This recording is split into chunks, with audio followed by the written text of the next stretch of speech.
kategori bukti yang akan kami hadirkan pada hari Kamis ya. Ada berupa foto, berupa video, berupa dokumen atau surat yang bisa menjelaskan dan melengkapi beberapa rangkaian peristiwa dalam perkara ini. Nanti baru kami sebutkan pada saat hari sidang tentu saja ya, apa saja buktinya secara persis dan konteksnya untuk perkara ini seperti apa. Kalau Pak Ferdi Sambo main bulu tangkis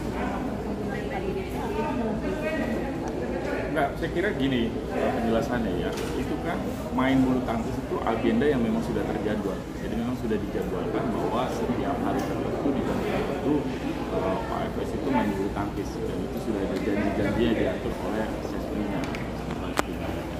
Nah, jalan pikiran yang bersangkutan ini berdasarkan fakta di persidangan bahwa memang rencananya dari awal mau main bulu tangkis, tapi kemudian memenuhi undangan. Setelah kedatangan Bu Putri di Saguling yang menyampaikan laporan, kemudian disampaikanlah bahwa akan dilakukan klarifikasi, malam saja nanti klarifikasinya. Itu tidak bicara bahwa soal tembak-menembak dan seterusnya.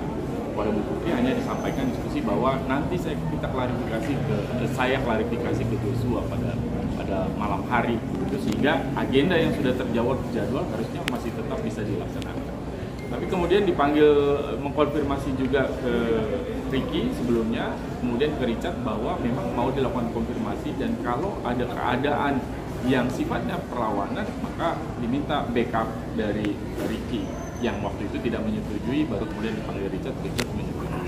Nah, dalam perjalanan menuju agenda untuk memenuhi agenda di bulu tangkis itu, Pak FS ini faktor persidangan kemudian melihat, karena lewat duren 3 melihat ada korban di situ di depan pintu, yang kalau kita lihat di CCTV itu sudah sempat lewat mobil itu sebenarnya memang menuju agenda itu, tapi kemudian karena melihat korban, kemudian Pak FS menjadi sangat karena sebelumnya sudah emosinya semakin memuncak, kemudian menghentikan mobil tersebut dan kemudian masuk ke dalam dan terjadilah peristiwa tersebut.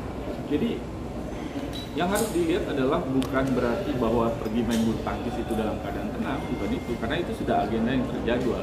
Justru dengan tidak jadinya bermain bulu tangkis itu menunjukkan bahwa dia membatalkan rutinitas yang seharusnya dilakukan karena tekanan emosi yang begitu besar, sehingga kemudian terjadilah peristiwa tersebut yang terjadi di duren 3 pada tanggal 8 itu. Konstruksinya berdasarkan fakta persidangan itu sebenarnya yang muncul.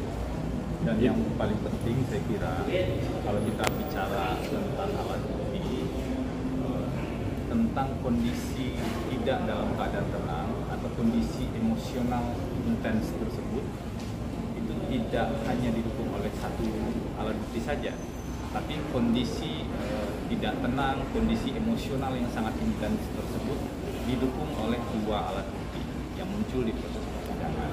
Pertama, keterangan ahli psikologi forensik yang sudah sama-sama kita dengar. Yang kedua, hasil pemeriksaan psikologi forensik oleh tim. Ada 12 orang timnya dan hasil pemeriksaannya sangat lengkap di sana ya. Profil para tersangka dan korban atau saksi juga dilihat di sana, profil Pak Ferdi Sambo, profil Bu Putri, dan juga profil tersangka yang lain. Jadi ada dua alat bukti sebenarnya. Kalau kita mengacu pada kitab undang-undang hukum acara pidana, itu kan ada 5 jenis alat bukti. Nah, 2 diantaranya itu mengkonfirmasi kondisi pada saat itu tidak dalam keadaan tenang. Jadi tentu kita harus melihat ke sana, baru dilihat kesesuaiannya dengan bukti lain, misalnya keterangan terdakwa atau CCTV ya, yang juga menunjukkan pada kita secara jelas bagaimana posisi Joshua di rumah duren 3, dan juga keterangan saksi-saksi yang lain yang mengkonfirmasi persiapan memenuhi